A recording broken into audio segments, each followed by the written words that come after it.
주님의 예배에 오신 여러분을 예수 그리스도의 이름으로 환영하고 축복합니다. 오늘 주의 손이 그들과 함께 하심에라는 제목으로 하나님의 말씀 나눌 때에 성령께서 초대교회의 성도들 가운데 그분의 손을 펴서 어떻게 역사하는지를 우리가 배우고 우리 삶 가운데도 함께 하시는 주님의 손을 붙들고 승리하는 삶을 살기로 결정하는 은혜의 시간이 되시기를 주님의 이름으로 축복합니다. 우리 좌우 앞뒤 사람에게 잘 오셨습니다. 사랑하고 축복합니다. 평화의 인사하겠습니다. 인사할까요?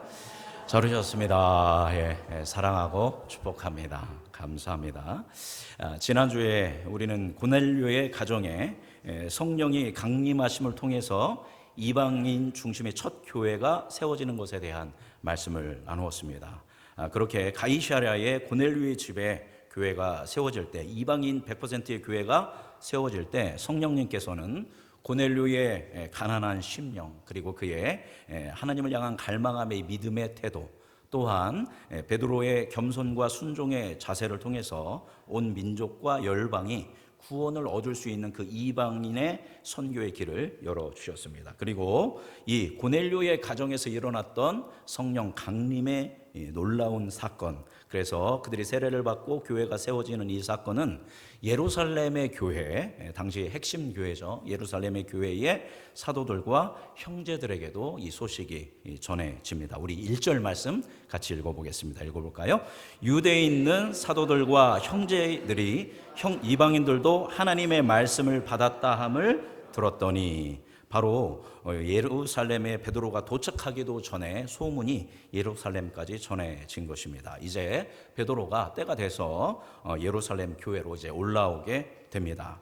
베드로는 그 오순절 마가의 다락방에 임하셨던 그 놀라운 성령 강림의 역사가 누구네 집에도 일어났어요. 이방인인 백부장 고넬료의 집에도 일어난 사건. 그래서 성령의 임재가 동일하게 이방인에게도 일어난 이 놀라운 소식을 동료들에게 전할 생각에, 이제 초대교회의 예루살렘 성도들에게 전할 그 생각에 아마 심정적으로 매우 흥분되고 아주 그 마음이 고조되어 있었을 것입니다.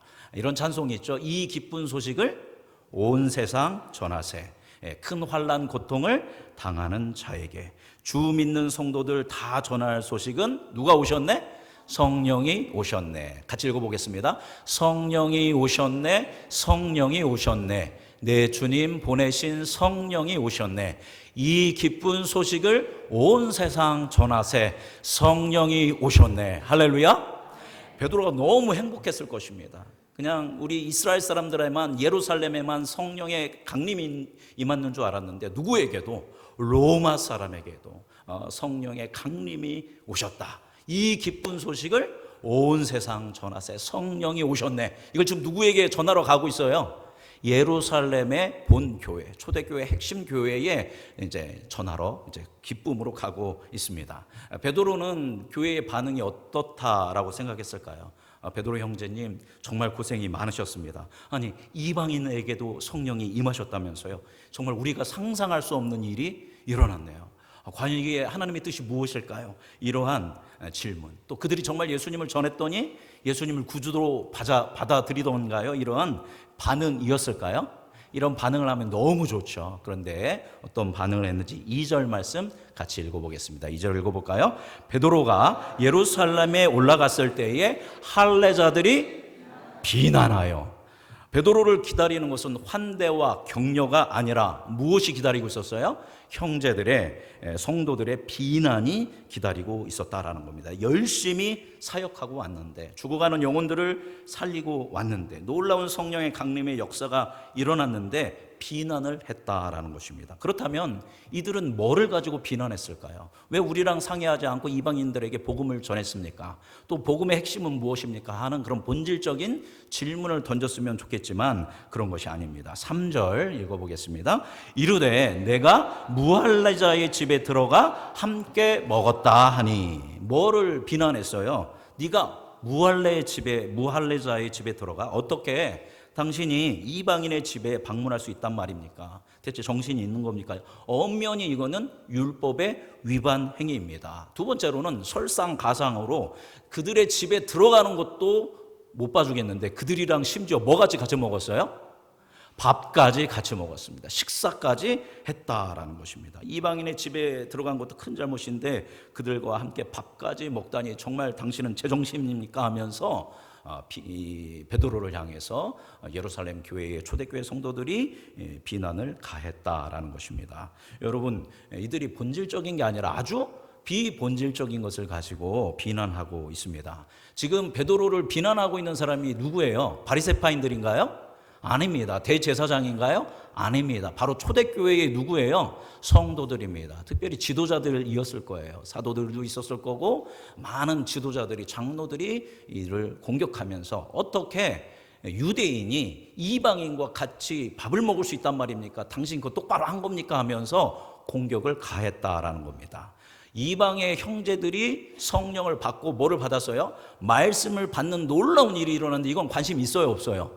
관심이 별로 없습니다. 뭐만 관심이 있어요? 베드로가 누구랑 밥 먹었다? 이방인이랑 밥을 먹었다라고 공격을 하고 있습니다. 이러한 정말 예상치 못한 이런 그 초대교회의 태도에 또 베드로는 어떻게 반응했을까요? 여러분, 본래 베드로의 기질이 천성이 어떤 기질인지 아시죠? 베드로는 이 기질적으로 보면 굉장히 불같은 사람입니다.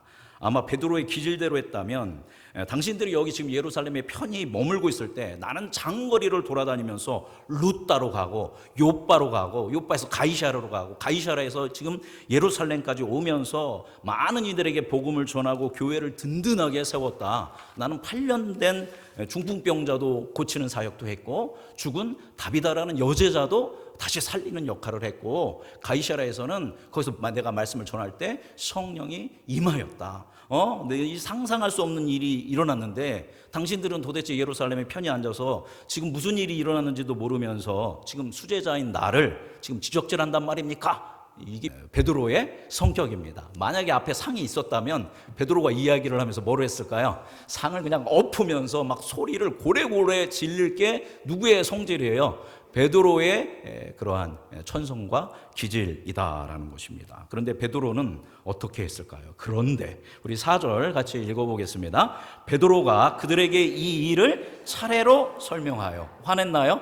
화내지 않았습니다. 차례대로 설명했다라는 것입니다. 놀랍습니다. 예전에 다혈질의 충동적인 베드로가 어떻게 이럴 수 있었는가? 크게 두 가지 이유를 찾아볼 수 있을 것 같습니다. 첫 번째는 성령의 충만함을 통해 그의 성품이 예수님을 닮는 변화가 일어났기 때문이다라는 거죠. 그래서 성령의 은총으로 영적 성장과 성숙이 일어났을 때 상대방을 이해해 줄 수 있고 수용해 줄 수 있는 그런 품이 넓은 사람으로 이제 이 베드로가 변화된 상황입니다. 그리고 두 번째로는 얼마 전까지만 해도 누구도 베드로도 이들과 똑같이 생각했기 때문입니다. 지금 이들이 베드로의 뭐를 공격하고 있어요? 이방인들과 뭐를 먹었다? 밥을 먹었다, 식사를 했다, 음식을 나누었다. 이것 때문에 공격하고 있습니다. 그런데 베드로 역시 환상 중에, 얼마 전 기도하는 환상 중에 하나님께서 그 그릇을 내려 보내시면서 부정한 것들 먹으라고 했을 때, 명령했을 때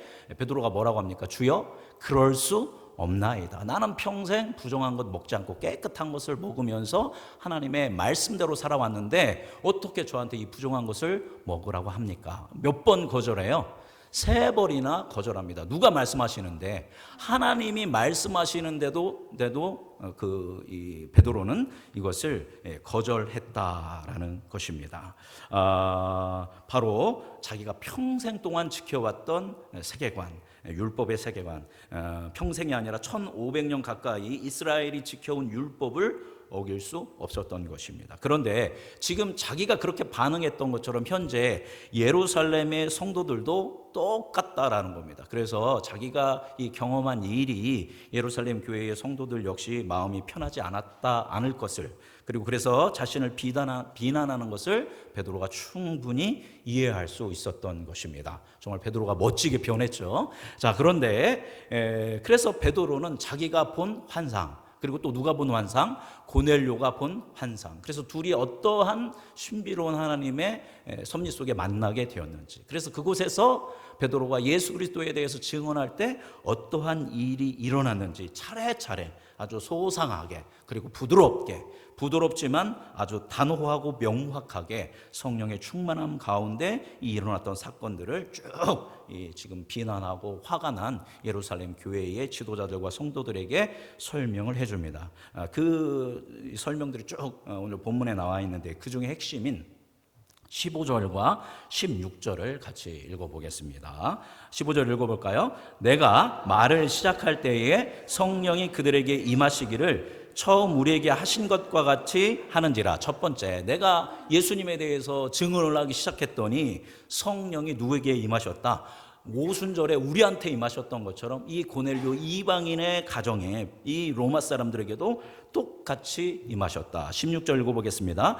내가 주의 말씀에 요한은 물로 세례를 베풀었으나 너희는 성령으로 세례를 받으리라 하신 것이 생각났노라. 이렇게 설교를 할 때 사람들이 성령이 임하고 그들이 방언하고 또 방언으로 하나님을 높이는 것을 보는 순간, 베드로가 그것을 보는 순간 불현듯 누가 했던 말이 떠올랐어요. 예수님이 했던 말이 떠올랐습니다. 예수님이 뭐라고 했냐면 요한은 물로 세례를 베풀었지만 너희는 뭐로 세례를 받을 것이다? 성령으로 세례를 받을 것이다. 그런데 이 이방인들이 지금 뭐의 세례를 받은 거예요? 성령의 세례를 받은 것입니다. 그런데 만약에 베드로가 이들에게 말씀을 전하지도 않고 그리고 세례를 베풀지도 않았다면 어떻게 됐을까요? 우리 17절 말씀 같이 읽어보겠습니다. 17절. 그런즉 하나님이 우리가 주 예수 그리스도를 믿을 때에 주신 것과 같은 선물을 그들에게도 주셨으니 내가 누구이기에 하나님을 능히 막겠느냐 하더라. 아멘.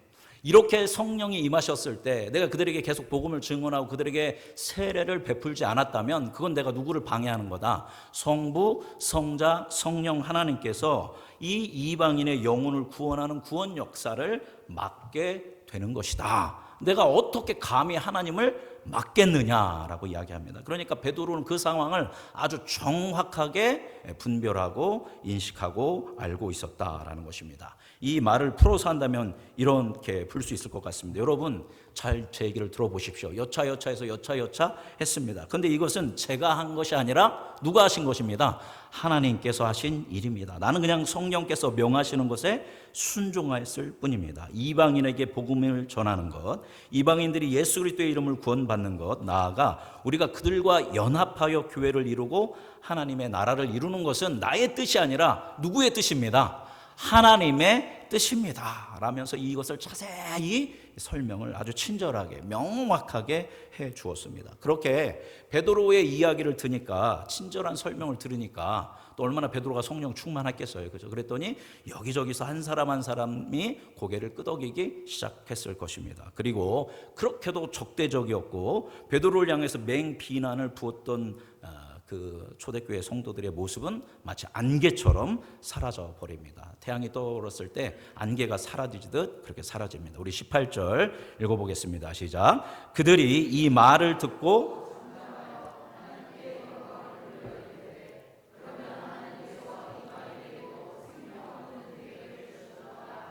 아멘. 이 말을 이들이 어떻게 들었대요? 잠잠하게 들었습니다. 그런 후에 하나님께 뭐를 올려드렸다? 영광을 올려드렸습니다. 그리고 이방인도 하나님께서 구원하시는 것이 누구의 계획이구나? 하나님의 계획이구나. 이것을 알게 됐다는 겁니다. 반응을 보니까 초대교회 사람들이 나쁜 사람은 아니었던 겁니다. 자기들의 세계관, 자기들이 가지고 있는 그런 선민의식에 사로잡혀 있었기 때문에 그것이 하나님의 뜻이라고 생각했기 때문에 이런 문제들이 일어났다라는 것입니다. 오늘 말씀을 보니까 성령께서는 가장 먼저 누구의 생각을 깨트렸냐면 베드로와 함께 갔던 6명의 유대인 그리스도인의 생각을 깨트렸습니다. 그리고 이번에는 예루살렘 교회의 지도자들과 성도들의 생각을 깨트려 주셨습니다. 이를 통해서 이방인을 향한 이방 선교가 공식화되고 사람들이 이제는 이방인을 만날 수 있게 됐고 만나서 이방인들과 식사를 할 수 있고 이방인들에게 예수 그리스도의 복음을 증언할 수 있는 일들이 생기고 그런 길이 열렸다라는 겁니다. 우리가 생각하면 별거 아니지만 이거는 누구에게 있어서는 이스라엘 사람들에게, 유대인에게 있어서는 아주 혁명적인 그런 사건, 엄청난 생각의 변화였다라는 것이죠. 그래서 이런 배경 가운데 이제 교회가 이방인을 향해서 마음의 문을 열기 시작하고, 이제 오늘 다루려고 했는데 조금 시간이 부족해서 이 말씀은 다음 주에 나누도록 하겠는데, 여러분 그 고넬료의 가정이 가이사라에서 교회가 세워졌죠. 여기는 이스라엘 땅에 있는 겁니다. 가이사라는 헤롯이 세운 수도입니다. 그렇기 때문에 이방인 지역의 교회가 세운 게 아니라 이스라엘 땅 내에 이방인 교회가 세워진 겁니다. 그런데 이제 스데반의 그 핍박으로, 스데반이 받은 핍박 이후로 흩어진 사람들이 여기저기 흩어지는데, 안디옥이라는 지역에도 그리스도인들이 갔는데, 거기에서 이러한 배경 가운데 누구를 증언하기 시작하냐면 예수 그리스도를 헬라인들에게, 그리스 사람들에게 증언하기 시작합니다. 그랬더니 그리스 사람들이 주님께 돌아오는 일들이 일어나게 됩니다. 우리 21절 말씀 같이 읽어보겠습니다. 21절 이걸 볼까요? 주의 손이 그들과 함께 하심에 수많은 사람들이 믿고 주께 돌아오더라. 이렇게 안디옥에서 그리스도인들이 이방인에게, 이제 이스라엘 땅에서 벗어나서 수리아의 안디옥이라는 곳에서 이방인들에게, 헬라인들에게 복음을 전했고, 그랬더니 주님의 손이 그들과 함께해서 많은 이방 헬라인들이 예수님을 믿는 그런 일들이 일어나게 되었다라는 것입니다. 자, 그래서 이제 바로 그 동력은 하나님의 손, 바로 주님의 손이 함께 하셨기 때문인데요. 지금 사실 주님의 손은, 하나님의 손은 지금 이 안디옥의 그리스도인들에게만 적용된 것이 아니다라는 겁니다. 지금까지 하나님의 이 주님의 손은 빌립과 에디오피아의 내시에게, 그리고 베드로와 고넬료에게, 그리고 예루살렘의 사도들과 성도들에게, 그리고 안디옥의 그리스도인들과 헬라인들에게 동일하게 누구의 손이 함께 하셨어요? 주님의 손이 함께 하셨다라는 것입니다. 그리스도인들 뒤에 주님의 손, 즉 주님의 손이 함께 하셨고, 그 얘기는 다른 말로 하면 성령이 함께 하셨다라는 것입니다. 오늘 말씀 정리하도록 하겠습니다.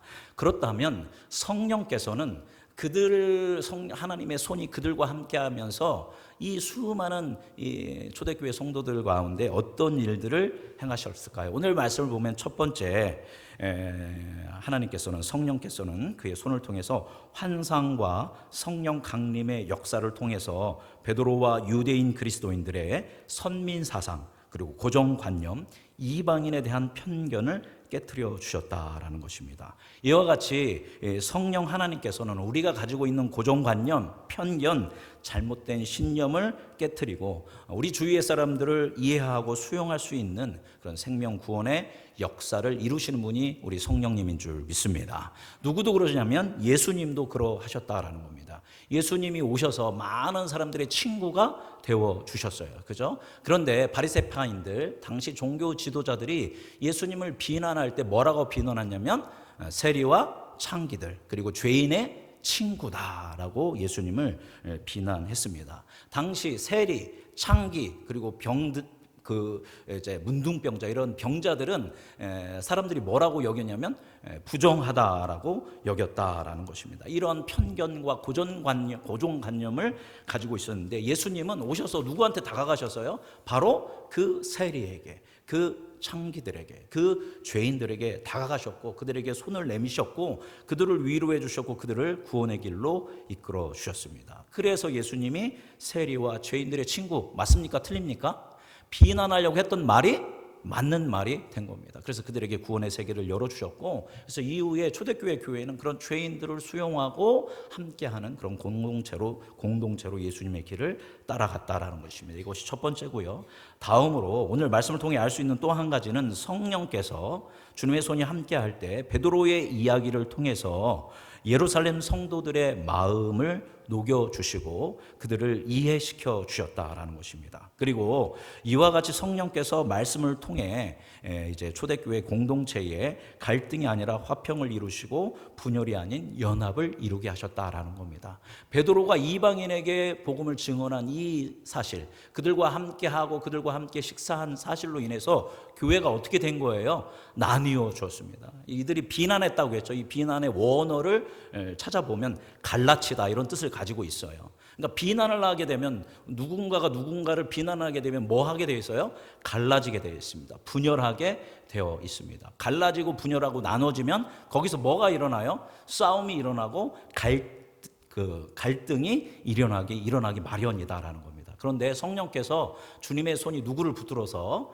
베드로를 붙들어서 그 베드로가 그 자리에 휘말리지 않고 하나님이 주신 감동의 때에 따라서 하나님의 말씀을 뭐 한 거예요? 대언한 거죠. 하나님의 말씀을 전한 거죠. 그렇게 말씀이 전해질 때 사람들의 마음이 녹아지고 이것에 대해서 이해하게 되고 용납하게 되었다라는 것입니다. 그래서 갈등이 아니라 이제 화평을 이루고 분열이 아니라 연합을 이루어지는 일이 초대교회에 일어났다라는 겁니다. 이건 베드로가 한 게 아니라 누가 하신 거예요? 성령께서 주님의 손이 베드로와 함께 하셔서 이 일들을 행하셨다라는 겁니다. 정리하면 성령 하나님은 이를 통해서 이 땅 가운데 그리스도의 몸된 교회를 세우시고 이를 통해 하나님의 나라 즉 하나님의 통치를 실현하시고 이를 통해 민족과 열방을 구원의 세계로 이끌어 가시는 분인 줄 믿습니다. 여러분 지금 주님의 손이 이 세대에는 누구와 함께 합니까?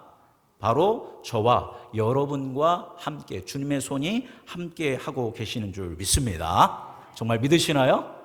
예, 교리적으로 관념적으로 종교적이 아니라 정말 하나님의 손이 나와 함께 하시는구나를 믿고 신뢰할 수 있는 여러분이 되기를 바랍니다. 그렇게 우리가 주님을 믿고 신뢰하며 주님의 손을 붙들 때에 성령 하나님께서는 저와 여러분이 가지고 있는 고정관념, 편견, 잘못된 생각을 고쳐주실 줄 믿습니다. 그래서 성도 간에 또 믿지 않는 사람들도 우리가 이해하고 용납하고 포용하고 품는 그런 품이 넓은 예수 그리스도를 닮는 변화가 저와 여러분 가운데 일어날 줄 믿습니다. 또한 우리가 성령 충만함을 구하며 영적 성장과 성숙을 이루어갈 때 하나님께서는 그 주님의 손이 우리와 함께 하심을 통해서 우리 안에 있는 갈등과 분열의 불씨를 끄시고 우리의 가정과 우리의 교회를 화목하게 하고 하나 되는 연합의 공동체로 만들어 주실 줄 믿습니다. 그래서 우리가 하나님의 손에 붙들린 바 되어서 성령의 인도하심에 따라 우리가 고정관념과 편견을 뛰어넘는 그리스도인,